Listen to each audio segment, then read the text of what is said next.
ने किसी भी पाकिस्तानी जनरल को इस तरह से सर होकर बिठाया है।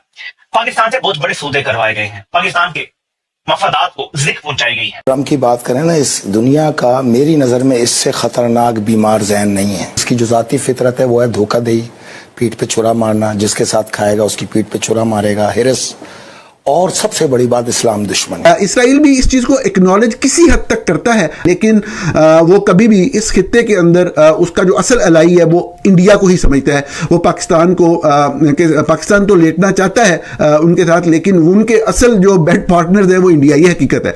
सेम वही पिक्चर जो रिपीट हो रही है। पहले पाकिस्तान पे इंडिया ने, हिंदुत्व ने अटैक किया, ज़ायोनिज़्म ने ईरान को किया। We are on the verge of a nuclear war. ये तो आप, इसमें कोई डाउट नहीं है, इसमें कोई शुबे की बात नहीं है। जब बड़े बड़े लोग, पुतिन जैसा और अमेरिकन प्रेसिडेंट और उसके बाद नेटो के तमाम सरबरा, हत्ता के नरेंद्र मोदी और पाकिस्तान के होने वाली जंगों में भी जब खुलकर एटमी जंगों की बात हो रही है। नमस्कार दोस्तों, बहुत बड़ी खबर निकलकर सामने आ रही है कि पाकिस्तान, इजराइल और अमेरिका के साथ मिलकर ईरानी टॉप कमांडरों की लोकेशन इजरायली डिफेंस मिनिस्टर को भेजकर उन्हें मरवा रहा है। जैसा कि दोस्तों आप जानते ही हैं कि पाकिस्तान एक भीख मांगने वाला देश है। जो उसके कटोरे में ज़्यादा भीख डालेगा उसे पाकिस्तान सब कुछ देने को तैयार रहता है। जैसा कि अभी असीम मुनीर डोनाल्ड ट्रंप के साथ बिरयानी खाया और ट्रंप से भीख में डॉलर लिया, इसके बदले उसने ईरान के न्यूक्लियर हथियार अड्डों और टॉप कमांडरों की जानकारी दी। जैसा कि दोस्तों पाक को भीख मिल जाती है तो पाक इस्लामिक भाईचारे को भूल जाता है, यही पाकिस्तान का चरित्र रहा है। तो आइए इस पर देखते हैं पाकिस्तानी मीडिया का क्या रिएक्शन है। ईरान की हालत खराब है, पाकिस्तान इनकी मदद कर नहीं पा रहा, कर नहीं पाएगा। और पाकिस्तान का जो फसाड़ था, क्योंकि पाकिस्तान से लोग पूछते हैं यार कश्मीर में तुम जहाद कर नहीं पाए, फलस्तीन जहाद करने नहीं गए, अभी जो बाजू में ईरान है तो इसमें तो कम से कम जहाद करो, अब यहां नहीं करोगे तो कहां करोगे। तो बेचारे ये बिल्कुल अब हताश और निराश है, कहते साहब अब बताओ क्या करें, ईरान ने हमसे मदद नहीं मांगी थी, एक बार मांग के देखे। अब कहानियां तो वो भी चल रही, वो जो जनरल बघेरी मरा था सर, उसको सुनने में था मुल्ला मुनीर ने गड़ी दी थी। अब ये पता नहीं वो उसको कुछ जीपीएस लगा रहा था और सीधा रॉकेट फायर वहीं गिरा। अब आपको याद, घड़ी के ऊपर नहीं सर, गड़ी में जो सिग्नल गया ना यहूदियों के पास, सीधा रॉकेट डायरेक्ट।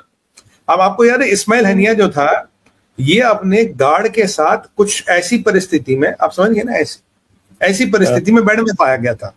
वो गार्ड जो उसके साथ रहता था, जब वो मरा तो गार्ड भी साथ में मरा, क्योंकि परिस्थिति कुछ ऐसी थी। अब इनके कहाँ कहाँ कैसे कैसे शौक है, क्या क्या करते भगवान जाने, पर इनको सुनने में आया कि इस बगदाद के बारे में कोई ज्यादा कोऑर्डिनेट्स नहीं होते थे, किसी को पता नहीं होते थे, पर इसको जो बम दिया है, इसको जो गड़ी दी है, उसके अंदर जीपीआरएस था और ये सीधा सीधा मारा गया। हुसैन सलामी और ये बगादीर दोनों मारे गए। आपको याद होगा जो जीप पे दो उन अंडरग्राउंड टनल्स में घूम रहे थे, दोनों मारे गए। अब पाकिस्तान का रोल यहाँ बहुत क्लियर हो रहा है कि पाकिस्तान कर क्या रहा है, पाकिस्तान चाहता क्या, और पाकिस्तान के पास विकल्प क्या। पाकिस्तान की समस्या ये, जो उसको ज्यादा पैसे देगा, जो ज्यादा उसका ध्यान रखेगा, जो माल डॉलर ज्यादा देगा, उसके तरफ हो जाएगा। सूरत हाल ये है कि हम बैठे अमेरिका के साथ हैं, खड़े ईरान के साथ हैं, और हम लेटे इसराइल के साथ हुए हैं।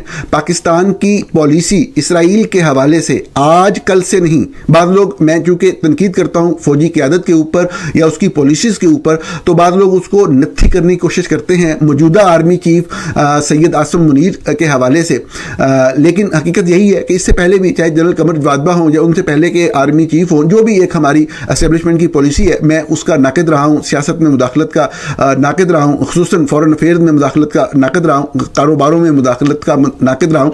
तो मेरी इस हवाले से कोई नई बात नहीं है। ये सैयद आसिम मुनीर साहब का बिल्कुल भी कोई इसमें कसूर नहीं है। ये पाकिस्तानी फौज, पाकिस्तान आर्मी की पॉलिसी है, जो जनरल मुशर्रफ के दौर में बाकायदा ओपनली शुरू हुई कि हमने इसराइल ब्लॉक में जाना है और इसराइल के साथ खड़ा होना है, इसराइल के साथ स्टैंड लेना है और इसराइल को अपीज़ करना है। इसराइल भी इस चीज़ को एक्नॉलेज किसी हद तक करता है, लेकिन ऑब्वियसली वो पाकिस्तान की एफर्ट्स को अप्रिशिएट मुख्तलिफ जगहों पर बिल्कुल करता है, लेकिन वो कभी भी इस खित्ते के अंदर उसका जो असल अलाई है वो इंडिया को ही समझता है। वो पाकिस्तान को पाकिस्तान तो लेटना चाहता है उनके साथ, लेकिन उनके असल जो बेड पार्टनर्स हैं वो इंडिया, ये हकीकत है।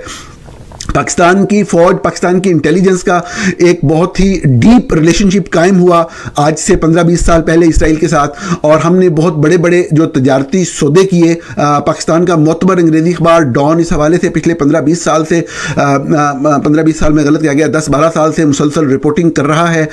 जब जब भी ये बड़े जो ख़रीदारियाँ पाकिस्तान ने की, इंटेलिजेंस टेक्निकल इक्विपमेंट की, वो रिपोर्ट हुई। जब जब मोहब्बतों की पींगें बढ़ाई गई, जब जब इधर से उधर और उधर से इधर दौरे हुए, वो सारा कुछ जो है वो मीडिया के ऊपर जो है वो रिपोर्ट होता चला गया। इस वक्त भी पाकिस्तान बहुत खुल के इसराइल को जो भी उसका अहम मसला होता है उसके हवाले से सपोर्ट करता है। अक्टूबर 2023 में जब ये एक नया सिलसिला शुरू हुआ, इसराइल के ऊपर जब अटैक हुआ, उसके बाद से मैंने उसके बाद से भी मुसलसल आपके सामने जो एक मुनाफिकाना तर्ज अमल था उसको आपके सामने खोल कर रखने की, एक सही की हकाइक की रोशनी में कोशिश की। और मैंने आपको बताया कि किस तरीके से स्टेट ऑफ पाकिस्तान की तरफ से जो वजारत दाखिला का मौक़िफ़ होता है वो शुरू में किस तरीके से उसको एक दफ़ा जारी करके फिर वापस लिया गया GHQ के कहने पे, और फिर एक मुख्तलिफ मौक़िफ़ जारी किया गया। We are on the verge of a nuclear war. ये तो बात, इसमें कोई डाउट नहीं है, इसमें कोई शुबे की बात नहीं है।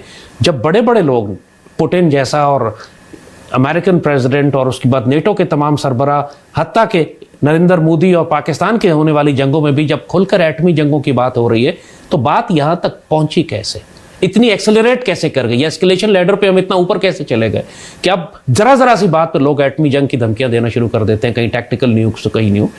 We are into a world war. हमको ये रियलिटी अब समझ लेनी चाहिए। हमारी कौम अभी तक डिल्यूजन में है, ये समझ रही है कि पहले वाला दौर है, कोई प्रॉब्लम नहीं है, हम उसी तरह जिंदगी गुजारेंगे जैसे हम गुजारते थे। इस वक्त while we are talking to each other, दुनिया के 4 बड़े दारुल हुकूमत हैं जिन पर बॉम्बिंग हो रही है। तेहरान पर बॉम्बिंग हो रही है, तेल अवीव पर बॉम्बिंग हो रही है, मॉस्को पर बॉम्बिंग हो रही है, कीव पर बॉम्बिंग हो रही है। तो स्टिल पीपल डोंट रियलाइज, पूरा यूरोप तैयार हो रहा है एक एटमी जंग के लिए, आलमी जंग के लिए। यूरोपियन के तमाम ममालिक अपनी कौम से कह रहे हैं कि अपने पास सप्लाईज जमा करके रखें और आने वाले वक्तों के लिए तैयार करें, हमें एक रूस के खिलाफ एक बहुत बड़ी जंग करनी है। We have entered into the age of wars. ये यूरोप में भी होंगी, मिडल ईस्ट में भी हो रही हैं, पाकिस्तान और इंडिया के दरमियान भी होगी, और ताइवान और चाइना में भी होगी। दुनिया का कोई खित्ता बाकी नहीं बचेगा। तो दोस्तों, आपने वीडियो को पूरा देखा है, तो आपका क्या कहना है पाक मीडिया और पाक पब्लिक के बारे में, कृपया मुझे कमेंट में ज़रूर बताएं। और हाँ दोस्तों, अगर चैनल पर पहली बार आए हैं तो कृपया सब्सक्राइब कर सपोर्ट करें, और हाँ, न्यू अपडेट के लिए बेल आइकन ज़रूर दबाएं। मिलते हैं न्यू वीडियो में न्यू कंटेंट के साथ। जय हिंद दोस्तों।